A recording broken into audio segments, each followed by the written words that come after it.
Hi again, and I'm Dom, an occasional writer here at Pathetic Industries, and joining me as always will be Jack, an occasional actor for Pathetic Industries, and welcome to another instalment of News, talking about sports. Yeah, that's exactly what you want to do when you come onto a comedy channel, listen to two guys talk about sports. Alright, let's just dive right into it. Ben Mowen, Wallabies captain, leaving. Alright, so what we hear is about the ARU top-up, and that's the general consensus, right, at the moment? No, he did send out the letter, which has gotten to the media's hands, which was basically a letter to the rest of the team, saying that he had to leave because he just couldn't keep spending 7 of 12 months away from his family, especially with his daughter, just starting to go into school now. She's growing up, he wants to be there for that. But you have to think that money would play a factor. I think that the family thing's a bit overplayed. I mean, he's moving to France for family reasons so he can do less travel. Yeah. That doesn't completely add up. I understand that obviously Europe's a lot smaller than travelling from South Africa to New Zealand to Australia over a course of 4 or 5 weeks or whatever that last couple of Brumbies matches was. But it has to be the AAU top-up. I mean, a guy like Izzy Folau, didn't he get paid $500,000 for his top-up? I believe he got $600,000 along with the match payments and his Warriors House contract, which was rumoured to be at least $300,000 a year. Yeah, the captain of the Australian national rugby team was being paid $10,000 a match or something ridiculous. Yep. Okay, the problem is with this is that I mean, we're Brumbies fans, we're Wallabies fans. So, I mean, this is a guy who was part of that huge Brumbies rebuild, so it's going to be disappointing to see such a guy go, right? Yeah. I mean, he played with a lot of heart, as we've talked about before, like privately, talking about if you put his heart into James Horwell's body, you'd have one of the best back rowers or locks in Australia. Yeah. The guy, so you can't begrudge him from that standpoint, but the problem is, it's just, he reached the highest pinnacle you can in sport, becoming captain of your country. It just seems weird to walk away from that, especially 1 year now out from a World Cup. I think it shows the strength of the guy to be at his dream. This is his dream job. This is what he's wanted to do, and why he's kept going despite all the injuries he's had with the Reds and the Waratahs and even 1 or 2 of the Brumbies. He's gotten there, and now he's finally Wallabies captain, and it looks like he's going to remain Wallabies captain if he can keep his place, which he could do once the spinal injury comes down. And he come home, spent Christmas with the family, realised he spent more than half the year away from them this year, and he doesn't want to do that. So he says, all right, what can we do so that I don't spend half my time away from you guys? Yeah. So it shows the character of the guy to have his dream there, and not just in grasp, but it's there. He is at the point, and he's willing to say, okay, I don't need it. My family comes first. Well, I mean, you got to think about it. It's just very weird. It's a weird situation. I mean, especially with what's going on with the Brumbies over the last couple of months. You've had Voldemort leaving. So, Voldemort is, you'll find out. Jake White. Yeah, I can't say the name still. So he left to go to South Africa. You had Andrew Fagan leave to go somewhere. I don't know where he's gone. For greener pastures. Whatever that means. So what? New South Wales? Yeah. Because Sydney. And then you've had the dual head coaching roles, which we'll still wait to see. And now you've got the captain leaving. So the Brumbies, I mean, it's a bit of adversity to cope with. I mean, and you look at their backline as well right now, and you see that they're bringing a lot of new players, so they're bleeding players, and they're having to cover that as well. So we've got the Japanese Tamua, we've got the Lionel Cronier experience, who will be starting week 1. We'll have our Super Rugby preview at some point. We replaced both of our reserve scrum halves. Pryor and Swano. Swanepoel. I can never say that name. Swanepoel. I said Swanople, and so I always said it. I emphasise the Swan. Go back to Ben Mowen. I mean, so he was captain for 6 matches, won 5 of them in Europe. The Wallabies had a pretty good spring tour in the end after that loss to England. Didn't he captain in the Argentina match? The first one in the first one in the Rugby Championship. So there was that. So, I mean, from a leadership, maybe from not a playing point of view, because I mean, if you look at back rowers in Australia, I could probably name about 3 or 4 that might be better than him. Yeah. But from a leadership point of view, he's probably the best leader in Australia. I mean, for your captain, you look for managing the ref, making the right call, and leading from the front. And he does all three really well. Oh, yeah, definitely. I mean, you really like to emphasise that managing of the ref, and that Reds game, the second Reds game, where Hallworld's like, charge through them, go defense, and it was just ridiculous. I remember, if I was a Reds fan, I would have been pissed that he didn't go for the penalty earlier. In that Reds game in particular as well, you can see just how much influence Ben Mowen has in that standard rules in Super Rugby are that if your team receives 2 yellow cards, it's no longer, the second yellow is no longer yellow, it's a red. So the Brumbies should have been without a player for the last 20 or 30 minutes of that Reds game. But Mowen just called them over and said, hey man, that's just a yellow, yeah, that's just a yellow. He went, yeah, it is. Wasn't that the one where Ben Alexander was about 5 metres offside from a tap as well? And yeah, but that's Ben Alexander. Oh, but I mean, this is you're not a huge fan. I mean, you're saying we'll get to our Super Rugby review. We're really teasing it. We'll get to that at some point. I mean, I don't know. It's just amazing about how a guy becoming captain. I mean, this was a guy who was on the scrap heap. He played for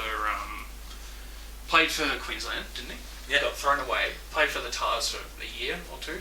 No, he was there for a while. He just got injured. And then suddenly he comes and becomes captain of the Brumbies. I remember when I heard this, 2011, at the end of 2011, I was like, who is that guy? I've never heard. I had to Google, and even Google didn't know who he was. Yeah. Like, this was... They said he has played about 10 games for the Waratahs. Yeah, and... So it's... I don't know, the guy's 29. All signed upon into a 3 to 4 year contract from Montpellier in France. So he's not going to Grenoble, where all the other Brumbies go. Yeah, he wants to be a little different. But, going to a French team for more than 2 years, that's a guaranteed $1 million. And if you're living a comfortable life, $1 million and you don't have any debts to pay down is enough to last you about 10 years. So this is a guy who's, he won't need to find work for 10 years if this pays off. And if he does, he's fine.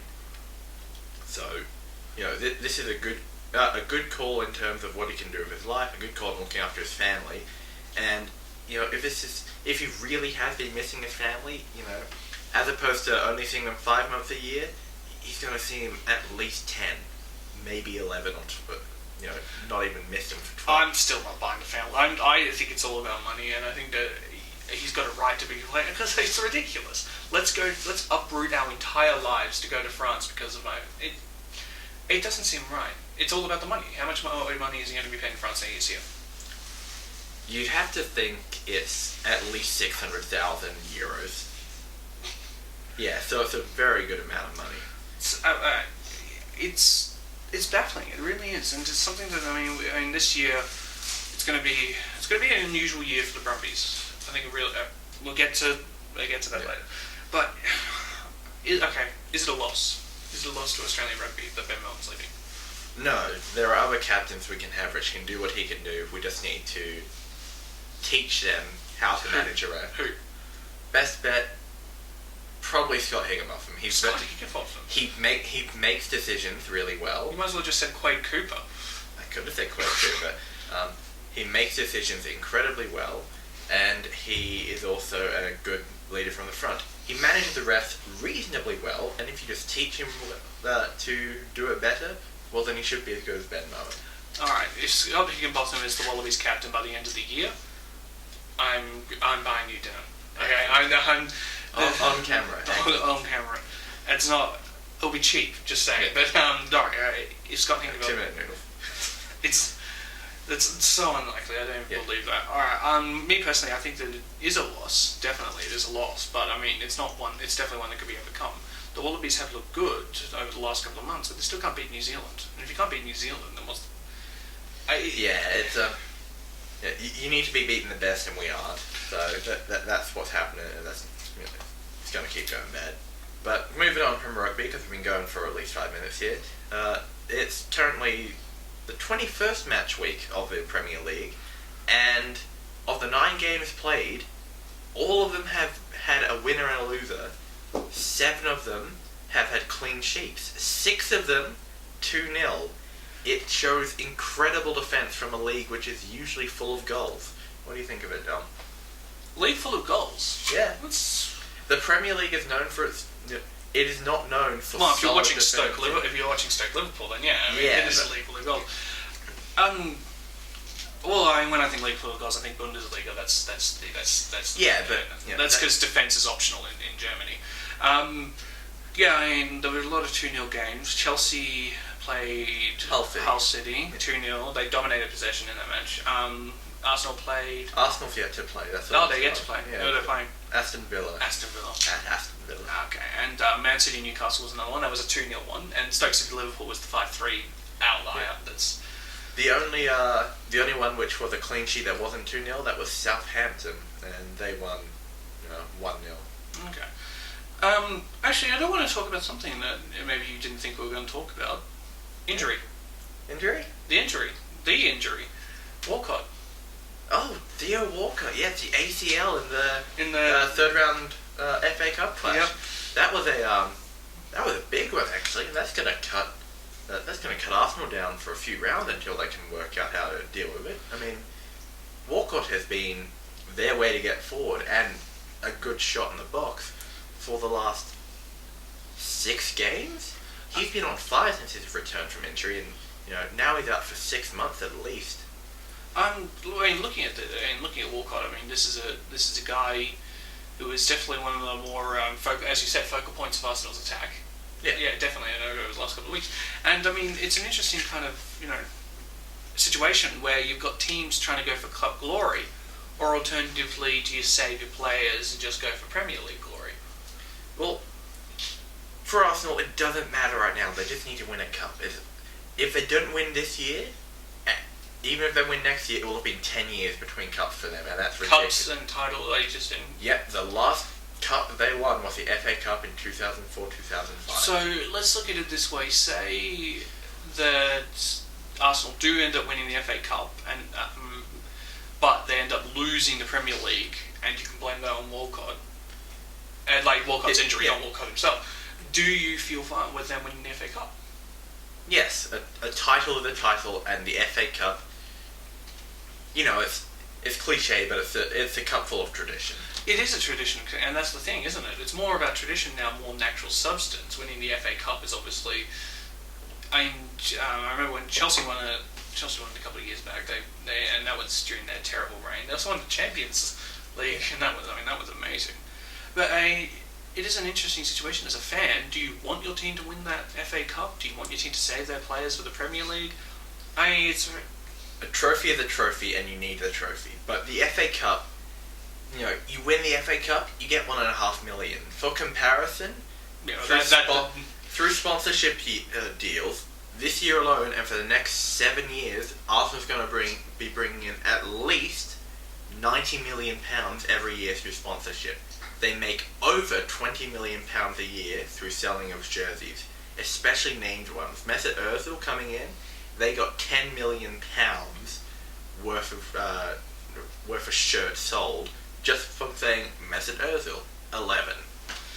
Right, yeah, but obviously the teams don't try and win the FA Cup for monetary reasons. You don't. Yeah, but it's a trophy, and you want the trophy, but there's no reason to go out and spend money to get it. So Arsenal may well look for someone to not replace Walcott, but fill in the spot. And the transfer window's coming up, and they're going to have to get they're probably going to have to get someone. Who knows? But well, we'll talk about the transfer window when we hear. At the moment, it's just quiet, very quiet. Yeah, we'll talk about EPL. I mean, obviously there will be different things in different leagues, but if somebody, like for instance, for some random reason, Barcelona goes, you know what, that Lionel Messi isn't as good as what we thought he was. We'll be on that in a second. Yeah. Finally, let's move on to the cricket. That's the one-day international of yesterday. This is virtually continuing on from a conversation last week where we were talking about how hapless England is. It's not as though they were terrible. They did end up scoring 270 after a disastrous start where Cook still can't bat. Root doesn't know that you actually have to hit the ball for it not to be an LBW. And it's just depressing. It's not as though I don't enjoy watching England lose. I enjoy watching England lose as much as the next person. It's disappointing to see that the only wins we can get are barely getting over England in Barely, the one-day we did- international. But Oh, they're bad. okay, it wasn't barely. Let's have a look at this. You keep talking while I go find it. Okay, well, basically, Australia's been smashing England for the last 2 or 3 months. Oh, well, they did. Yeah, I mean, they did still smash. Look at it this way: England scored 269. Australia reached that with 26 balls to spare. And in one day, that's pretty good. Yeah, but still, those 26 balls. If England had been a slightly better team, we wouldn't have got those runs. And they would have had higher run as well. I think you're nitpicking. This is ridiculous. You're nitpicking here over an ODI victory. Australia won. The England was 7 for 269. If it wasn't for Ballot and Morgan, they would have been terrible. What I think is good is Finch. It's looking good. 121. So let's see what's good for the World Cup next year. See him get his century as well. Yeah. Finch has been doing well for a while. An interesting thing about watching Clark. Clark looks a bit off. I'm not sure. Maybe it's just his back playing up. Who knows? I mean. They should really be resting him in the one days after all the work. Oh, well, they'll rest him in the 2020s. He doesn't really play 2020. I don't know. I mean, Australia played well, and Australia, really did smash England in the Test series. Won 5-0. Obviously, they've won this first international. They're probably looking to win these one days, just for funsies. Yeah. I don't know. It's an interesting situation. The real test comes when we go to South Africa. Yeah. If that goes well, then we can say Australia's on the up. But if they aren't going well in South Africa, then that's just that's a bit of a failure for us. We can say, look, we beat England, but it's not enough. We aren't up there. We aren't competing. Well, with the best. yeah, we'll definitely talk about South Africa when they go. We'll have our little fantasy. We'll have our EPL fantasy next week. I think we should probably start doing that. Yeah. We'll pick our teams and we'll have a. So we're going to kind of truncate it a little. This is a new format, so we're trying to switch and change it. We might go audio, which means it might go longer. At the moment, we're doing a video. We'll do special videos, hopefully. I mean, it's always fun. To finish up, let's talk about what we watched yesterday, which was the first AFC divisional playoff in the NFL. Yeah. My team, the Colts, took on Dom's team, the Patriots, and for the first 3 quarters, it was a very close game. Well, it was 29-22 going into that last quarter. Then the trip by Joe Villano. Bit of an awful play, but realistically, looking at that game, LeGarrette Blount. Yeah, he ran. It was Blount. I mean, it was just such a team effort, for Brady to not even have to throw a touchdown, and the team still wins 43-22, or was it 29 in the end? No, it was 22. Luck threw a pick on the final drive. Yeah. So it was. What else was new in that game? So it was just a. Yeah, it was an incredible performance from a good Pats. Not even a good Pats. No, because they were all injured. Yeah, I mean, from an average. Pats I just want to quickly look it up. Yeah, I mean, let's look at it this way. I mean, the Pats played really well. Jamie Collins on defense, 91. He was amazing. And by the way, it looks like that the Patriots will be playing Denver next week in Denver, as they have just won their match. We're recording this on Monday, and Denver's just won their match. So it'll be New England, Denver. Who have you got? Say Denver if you want to say Denver. No, I'm thinking New England. If they can keep that level of composure and have that solid teamwork going, even going to Denver, then I think they can pull it off no matter how good. Yeah, and Seattle, San Fran. You've got San Fran in that one. I've got Seattle in that one. So I think it's a Patriots Seattle Super Bowl. And I think it's Patriots 49ers. Either way, I'll be happy with that. I think that's all we've got time for today. So, again, as I said last week, like, share, subscribe to the channel, do all that. We're going to have a podcast going up on Facebook. Look for Sound and Loud. Come back tomorrow for a sketch. And we'll see you next week with our Fantasy EPL. Yeah. Fantasy EPL. We'll have a Super Rugby preview later in the year. We'll talk about the conference matchups. We'll talk about them. We might have the podcast a day later, mainly because the Patriots match might be on the same time as we're shaping this now.